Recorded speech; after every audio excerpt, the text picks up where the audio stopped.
আসসালামু আলাইকুম এভরিওয়ান। আজকে শেয়ার করব চিকেন পফ প্যাটিসের রেসিপিটা। এত ইজি, ঘরে বসে এত ইজিলি এতগুলো প্যাটিস বানিয়ে আপনারা বিকালে নাস্তায় সার্ভ করতে পারবেন। সো তার জন্য আমি ফার্স্টে এখানে চিকেন সুন্দর করে ছোট ছোট করে টুকরো করে নিয়েছি। এখন ফার্স্ট আমি চিকেনটাকে কুক করে নিব। একটা হাঁড়ির মধ্যে আমি তেল দিয়েছি পেঁয়াজ, দিয়েছি আদা রসুন বাটা আর জাস্ট চিকেনটা। এখন আমি একটু লবণ দিব। এটার মধ্যে আমি এক্সট্রা কোনো মশলা দিব না। যে কাবাবের মশলার প্যাকেটটা দেখালাম, জাস্ট আমি এই মশলাটা অ্যাড করব। এই মশলাটা এত টেস্টি, আমি এর আগে হয়তো আমার কোনো একটা ভিডিওতে দেখিয়েছিলাম, আপনারা চাইলে ট্রাই করে দেখতে পারেন, আমি ডেসক্রিপশনে এটা নাম দিয়ে দিব। সো জাস্ট এই মশলাটা দিয়ে আমি এটাকে একটু ভালো করে নেড়ে নিলাম। তারপর অ্যাড করলাম হচ্ছে কাঁচামরিচ আর অ্যাড করব হচ্ছে একটু টমেটো সস।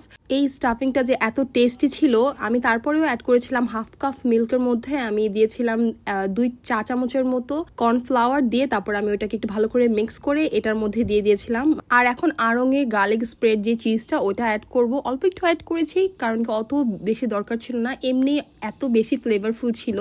কর্নফ্লাওয়ার, মিল্ক এগুলো অ্যাড করার আগেও মজা ছিল, এখনও এটা অ্যাড করার পরেও আরও বেশি মজা হয়ে গিয়েছে।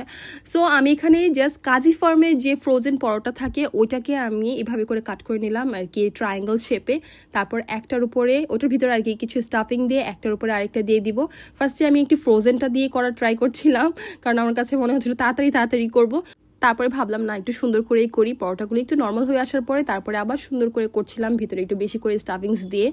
সো আমি খুব ইজি, মানে এটা যে কি ইজি বানানো আর এত টেস্টি। আপনারা যারা কুপার্সের প্যাটিস খেয়েছেন, পাফ প্যাটিস, তারা এইটা একবার বানিয়ে খেয়ে দেখবেন আর ওইটা একবার ট্রাই করে দেখবেন, কোনটা বেশি মজা হয় আমাকে জানাবেন। সরি, আমি কুপার্সেরটাকে খারাপ বলছি না, ওইটা অনেক টেস্টি, আমার কাছে ভালো লাগে, তাই আর কি ওইটার সাথে কম্পেয়ার করলাম। সো জাস্ট এখানে একটা ফোর্ক দিয়ে আমি 4-5টাকে একটু এভাবে করে ঢেকে দিলাম, মানে খাঁচ কাটার মতো একটু কেটে দিলাম যাতে এটা ভিতর থেকে কোনো পুর না বের হয়ে যায়। আমি ইন টোটাল 6টা পরোটা দিয়ে 12টার মতো প্যাটিস বানিয়েছিলাম। আপনারা চাইলে এই পর্যায়েও এসে না এটাকে ফ্রোজেন করে রাখতে পারেন, মানে আপনারা ওভেনে কুক না করে এটাকে আপনারা এইভাবে জিপলক ব্যাগে বা এভাবে নর্মালি আপনার আগে ফ্রিজে রেখে দিবেন, ডিপ ফ্রিজে। তারপর যখন ফ্রোজেন হয়ে আসবে তখন আপনারা জিপলক ব্যাগে রেখে দিলে তারপর আপনারা যখন খেতে যাবেন যে কোনো সময় বের করে ওভেনে আপনারা এটাকে বেক করে তারপর খেতে পারবেন। ওটাতে কোনো সমস্যা হয় না, কোনো নষ্ট হবে না আর কি। সো পাফ প্যাটিস আপনারা ইজিলি বাসায় বানিয়ে খেতে পারবেন 55 টাকা দিয়ে বা 120 টাকা দিয়ে, আপনাদের বাইরে থেকে কিনে খেতে হবে না।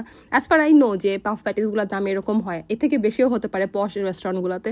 সো এখানে আমি 200 ডিগ্রিতে আমি বেকে দিয়ে দিলাম অলমোস্ট আর কি ব্রাউন 20 থেকে 25 মিনিটের জন্য দিয়েছিলাম, অলমোস্ট আর কি গোল্ডেন ব্রাউন হওয়া আগ পর্যন্ত। এর থেকে বেশি কমও হতে পারে, লাইক এই ব্রাউন কালারটা আসলে অফ করে দিব আর কি। আর এই হচ্ছে আমার গরম গরম পাফ প্যাটিসের রেসিপি ডান। এখন আপনারা জাস্ট বিকালে বানাবেন আর গরম গরম চায়ের সাথে সার্ভ করবেন। আর মনে রাখবেন পাফ প্যাটিস কিন্তু গরম গরম খেতে হয়। সো আই হোপ আপনাদের কাছে আমার এই ইজি কুইক বিকালের নাস্তার রেসিপিটা ভালো লেগেছে। So it's all for now, see in the next video. Bye, thanks for watching.